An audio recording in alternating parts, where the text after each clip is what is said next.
આજે માન્ય મુખ્યમંત્રીશ્રીની અધ્યક્ષતામાં રાજ્યકક્ષાની તકેદારી અને મોનિટરિંગની બેઠક હતી, જેમાં અનુસૂચિત જાતિ અને અનુસૂચિત જનજાતિના અત્યાચાર નિવારણ અધિનિયમ 1989 અંતર્ગત આ બેઠકમાં જે રજૂઆતો અમારી સમક્ષ આવી હતી એ અમે એકદમ ગંભીરપૂર્વક અને કમિટી સમક્ષ, રાજ્ય સરકાર સમક્ષ અમે મૂકી છે, જેમાં જ્યાં પણ અનુસૂચિત જાતિ અને જનજાતિ પર અત્યાચારો થાય છે ત્યારે એ લોકો પોલીસ સ્ટેશને જતા હોય ત્યારે થાણા ઇન્ચાર્જ, તપાસ અધિકારી કે જે પણ લોકો હોય છે એ એટ્રોસિટી એક્ટ દાખલ કરવાની જગ્યાએ 151ના જામીનો લેતા હોય છે અને ઘણી વખત એટ્રોસિટી એક્ટના બનાવોમાં પોલીસ સ્ટેશને ટેબલ જામીનો પણ આપી દેતા હોય છે. ઘણા કેસો એવા હોય છે કે જે કેસોના આરોપીને આજ દિન સુધી પકડવામાં પણ નથી આવ્યા. જે તમામ આંકડા સહિતની માહિતી આજે હતી ત્યારે અમે મુખ્યમંત્રીશ્રીને કીધું છે કે જે પણ આરોપીઓ આજ દિન સુધી નથી પકડાય એમને તાત્કાલિક ધોરણે પકડવામાં આવે અને જે પણ કેસો આજે કોર્ટમાં પેન્ડિંગ છે એ કોર્ટમાં પેન્ડિંગ કેસોનું નિરાકરણ, નિકાલ લાવવા માટેની અમે એક રજૂઆત કરી છે. સાથે સાથે ગુજરાતમાં દલિત અને આદિવાસીઓની જમીનો પર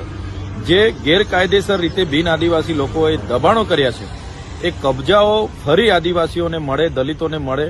અને એમના પર એટ્રોસિટી એક્ટ અંતર્ગત કાયદેસરની કાર્યવાહી કરવામાં આવે એની પણ અમે માંગ કરી છે. સાથે કેટલાક અધિકારીઓ જેમ કે જિલ્લા મેજિસ્ટ્રેટ હોય, એસડીએમ હોય, પોલીસ અધિક્ષક હોય, નાયબ પોલીસ અધિક્ષક હોય, એવા કેટલાક અધિકારીઓ જે લોકો એટ્રોસિટી એક્ટની તપાસમાં આવતા હોય છે એમની માનસિકતા એવી હોય છે કે એ દલિત અને આદિવાસીઓને યેન કેન પ્રકારે દબાવે છે અને એમની માનસિકતા હોય છે કે આદિવાસી કે દલિત લોકો એટ્રોસિટી એક્ટ માત્ર ને માત્ર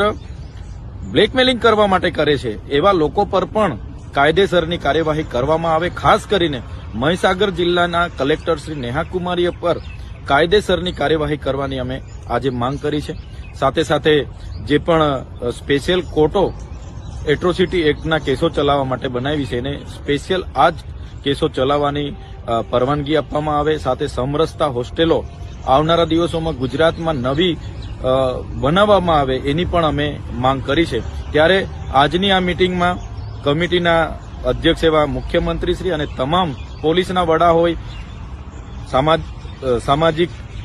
મંત્રી હોય, આદિજાતિ વિકાસ વિભાગના મંત્રી હોય કે એના સેક્રેટરી હોય, તમામ લોકોની ઉપસ્થિતિમાં અમે જે પ્રશ્નો ઉપસ્થિત કર્યા છે એનું આવનારા દિવસોમાં કમિટી નિરાકરણ લાવે એ અમે માંગ કરી છે અને આવનારી મિટિંગમાં